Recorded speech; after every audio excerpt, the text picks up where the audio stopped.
Baik, Bapak Ibu, setelah kita tahu bagaimana membuka dan mendownload rapot pendidikan kita yang di dalamnya termasuk rekomendasi yang harus kita programkan di dalam rencana kerja sekolah kita. Sekarang bagaimana caranya kita memasukkan rekomendasi itu di dalam rencana kerja sekolah. Yang dalam hal ini kita nanti langsung masuk aja kepada RKT ya, rencana kerja tahunan. Namun sebelumnya kita akan lihat dulu seperti apa sih struktur penulisan RKT itu. Dan kemudian ya jangan lupa Bapak Ibu, ketika kita mengambil hal-hal yang direkomendasikan di dalam rapot itu untuk kita benahi, artinya untuk kita programkan dalam kegiatan kita, kita juga harus melihat kondisi dan kemampuan anggaran yang ada di sekolah itu ya. Realistis ini namanya. Jadi nanti yang direkomendasikan di dalam rapot pendidikan itu banyak hal yang harus dibenahi, ternyata begitu kita angkut itu ke RKT atau sampai dengan RKS-nya yang kita bagi dananya gak ada.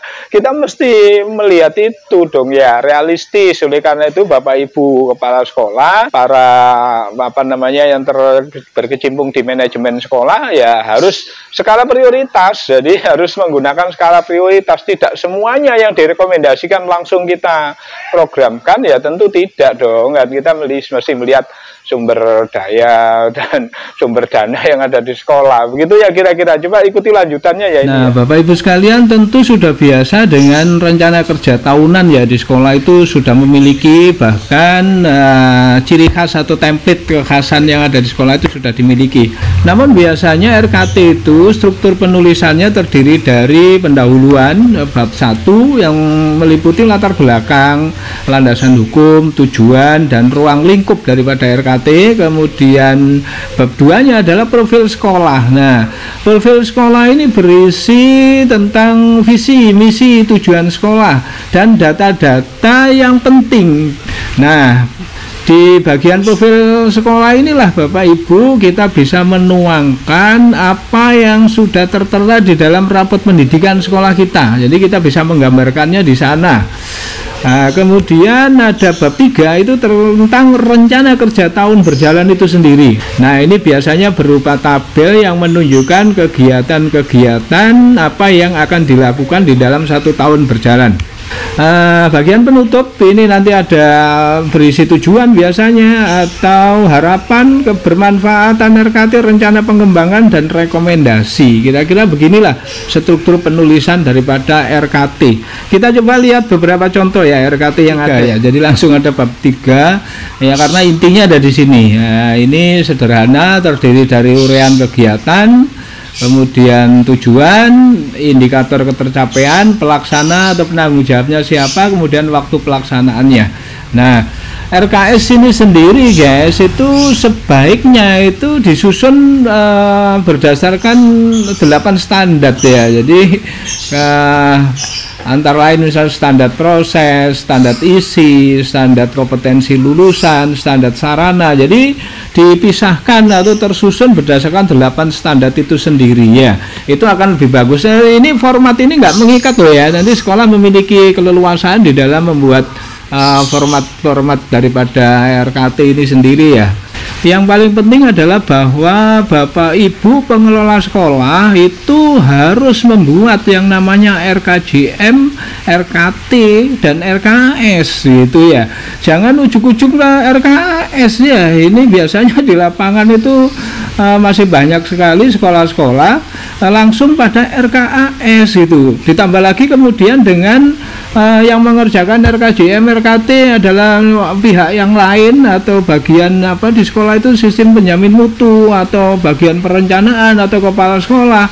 Tetapi RKS-nya yang mengerjakan bendahara sekolah. Nah, itu kadang-kadang nggak cambung ya. Jadi urutan ini harus dilakukan. Buat dulu rencana kerjanya baru sampai pada rencana anggaran. Begitu ceritanya ya. Sekarang saya mencoba untuk membuat RKT dengan format kolom yang sederhana begini ya.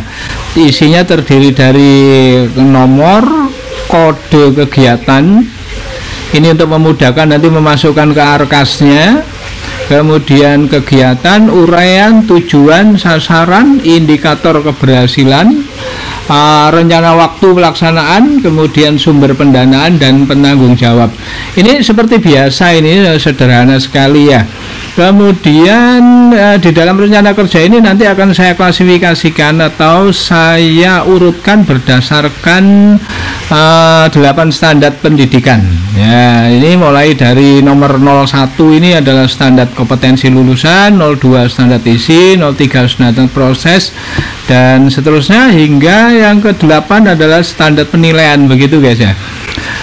Selanjutnya nanti kolom kode kegiatan dan kegiatan serta uraian kegiatan ini saya akan langsung copy paste dari hasil file Excel downloadan dari rapot pendidikan.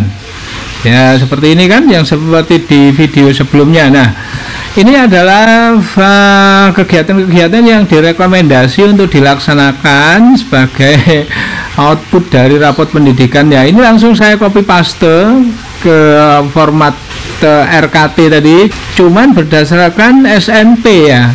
Nah, jika kita melihat kode kegiatan pada output file hurian kegiatan ini kode ini sebenarnya menunjukkan SNP guys ya. Jadi kodenya kita lihat 04 ya. Kemudian di sini 04, ini ada 06, ada 03. Ini standar apa saja ini tergantung pada kodenya.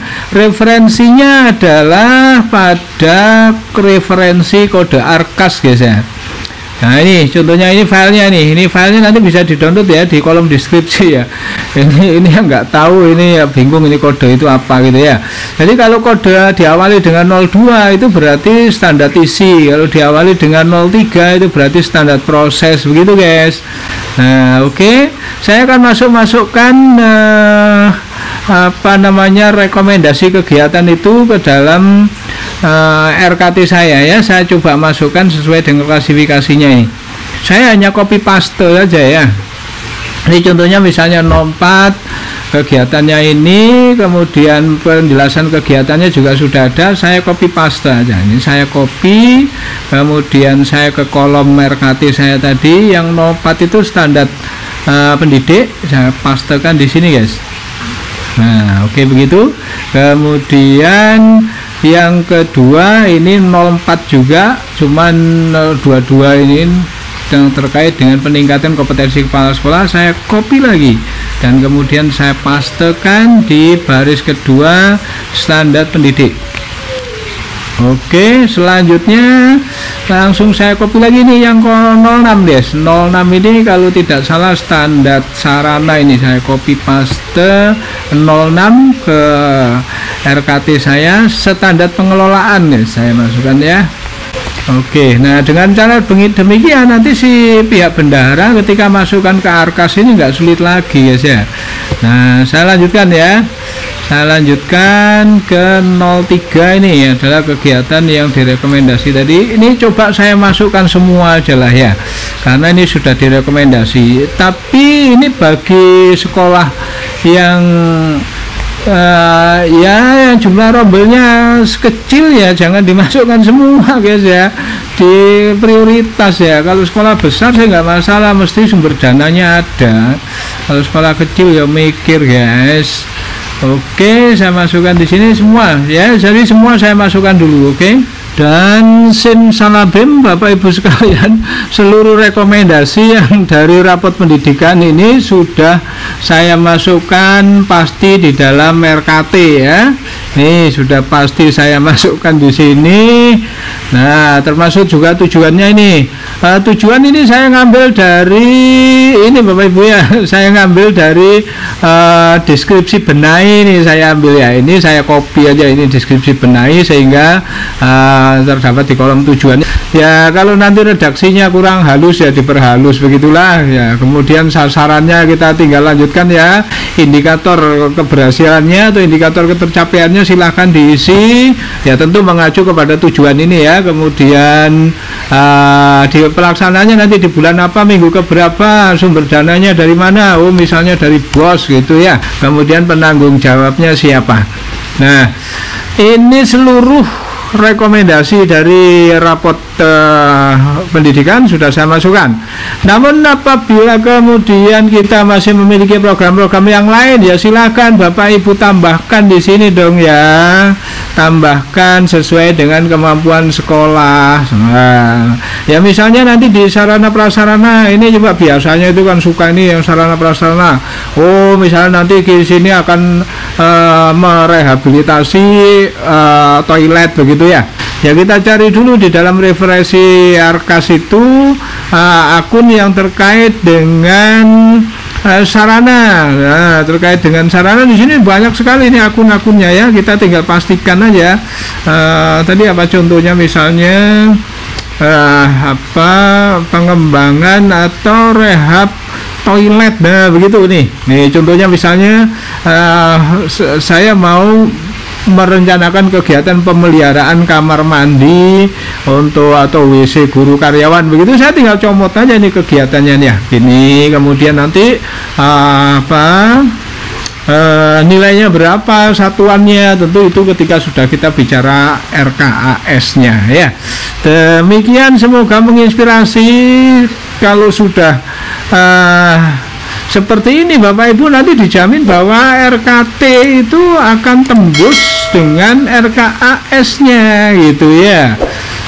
Jadi kalau ditarik-tarik antara RKJM, RKT dan RKAS itu pasti tembus nanti kalau sudah begini caranya. Dan tidak akan terjadi lagi di mana RKAS ketika dicari di RKT-nya nggak tembus, nggak nyambung guys ya. Kan kondisinya ini yang banyak terjadi ya. Jadi sekolah itu banyak ngerjakan RKAS-nya dulu, kemudian dikerjakan RKT-nya atau RKJM-nya ya. Apalagi yang ngerjakan orang yang berbeda begitu, sulit ya situ ya saya. Oke, semoga menginspirasi. Cak Syukur bersama dunia SMK selalu damai dengan proses dan lestari dalam proses ya.